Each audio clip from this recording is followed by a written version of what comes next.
why did you call the third factor sentimentalism? The detailed description of this factor does not seem to have much to do with sentiments. Am I audible? Can I be heard? Yes. Yes. All right. Okay. Thank you, everyone, for going through the whole presentation. So I've gone through the workshop question as well. The first one was to do with sentimentalism. Why was it called sentimentalism? Before we answer that, the idea of conducting factor analysis is that naming these factors is an art form. It's never always specific. It's never always deterministic. It's usually suggestive.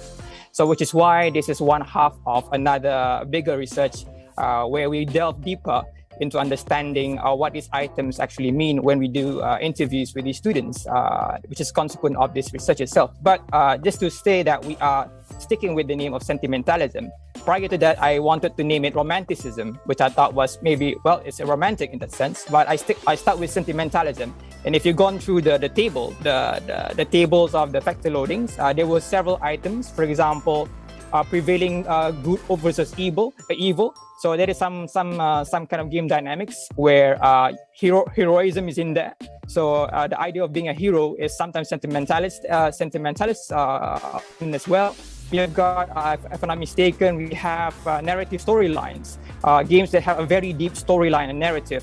There's a lot of videos that are played prior to going into these games. So that adds some sentimentalism as well. But the person who questioned it is also true that there are some items there that is a bit far-fetched. For example, time limits, a countdown. How does that relate to sentimentalism? So yeah, that is true. But like I said earlier, factor loading, factor analysis is an art form in terms of naming them. Sometimes you're unable to converge all these items together, but which is why there will be some more sequential research that comes after quantitative analysis, which will be what is going to happen in the future. So I hope that answers that question on sentimentalism. Yeah, I hope too. And I think your response was quite clear. So the second question, that what are the potential uses of the six-factor model you have created and validated? Is it rather an analytical tool, or would you rather recommend it as a design guidelines for those who are designing the new educational games? All right. The objective of this is to be able to be used by educators in their classrooms. The idea is that the end product of this is to have a dossier, kind of like a manual of all the games that are available out there. And then at the same time, a toolkit, for example, this questionnaire, the eventual questionnaire, where teachers would conduct this questionnaire to find out the profile of the students and what kind of game dynamics and game mechanics would match their preference towards learning, their profile. Or the teacher can also use this mechanism to identify what kind of games would allow these learners to evolve into another kind of learner profile. For example, someone who is passive can become more active if they are slowly trickle into these kinds of games. So the idea of the six-factor model is to be a framework for educators and policymakers to be able to identify games that match different learner profiles, because there are many different learner profiles out there. At the same time, we don't want to leave any learner behind, even the outliers. So that's the idea of this. Yeah. Okay, thank you. And did you also analyze the background and prior gaming experience of the respondents, because it might impact the responses? Or did you create some different gamer or learner profiles? Yeah.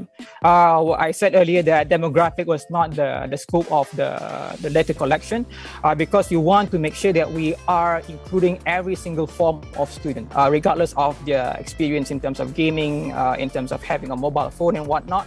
That would come after, when we have a sequential research where we'll be interviewing students. What are their prior experience using mobile app games and all that. But what we want to have is we want to consider student population, including those who are very, very savvy in terms of gaming, and those who have never seen a mobile game before. So we want to include every single kind of learner. Yeah.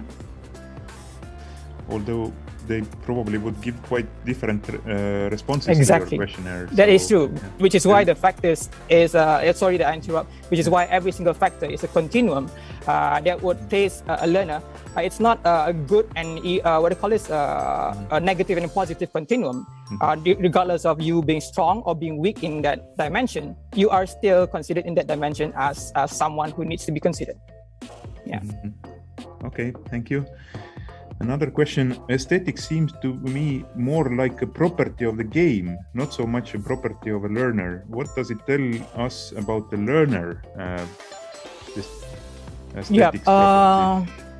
Well, we want to, hopefully, want to be able eventually to figure out through maybe an ethnographic kind of research or ethnographic research, where we can observe which forms of learners, which kind of learner profiles deviate or are attracted to certain aesthetics. That's one thing. The person who questioned this is true, that aesthetics is more in a sense, the element of the game. But we also want to consider at the same time that games nowadays are more user involved. For example, Minecraft, for example, Scribblenauts, Roblox, where the gamers themselves become the creator of the aesthetics. So you've got different versions of games in Roblox, and they are not the versions that came from the company Roblox, but they came from the users who developed these aesthetics because they believe that these are the aesthetics that will attract these kinds of users. So yeah. Okay, thank you.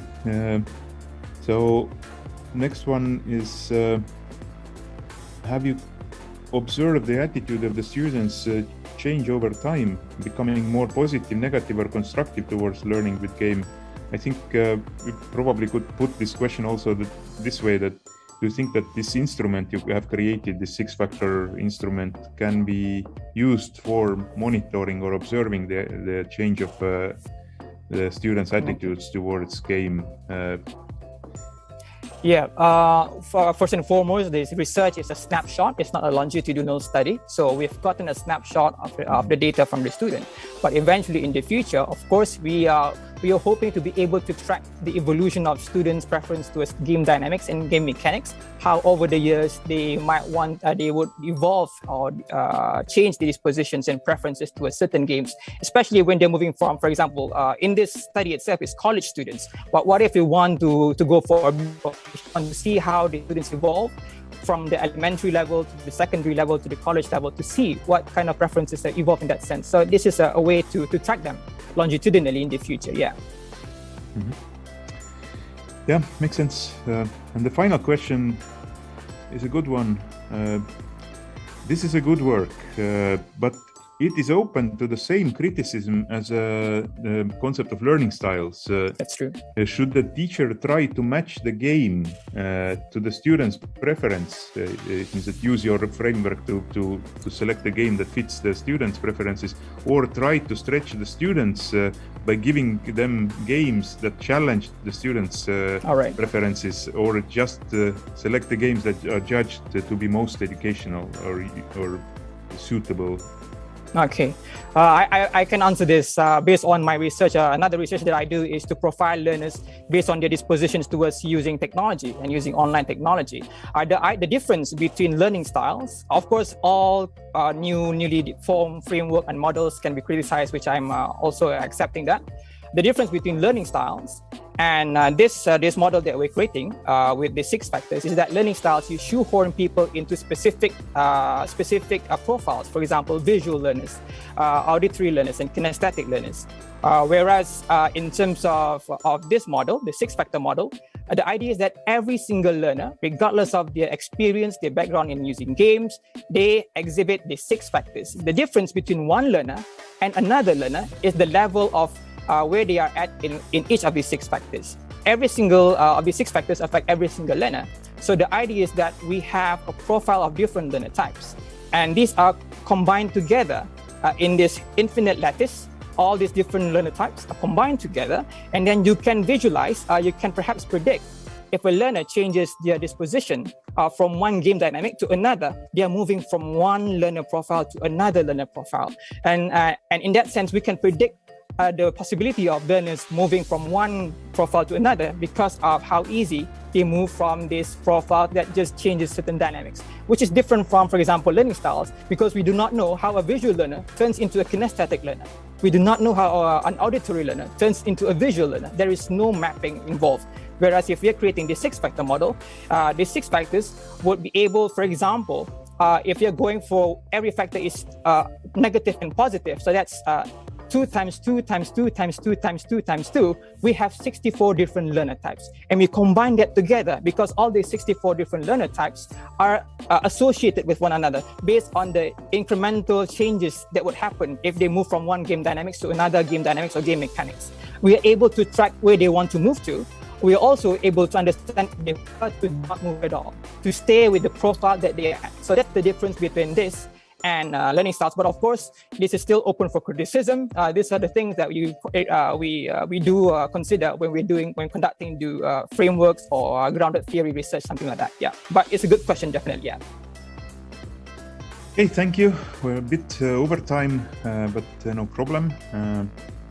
Thank you very much, Shai, for your excellent presentation. Thank you. And we move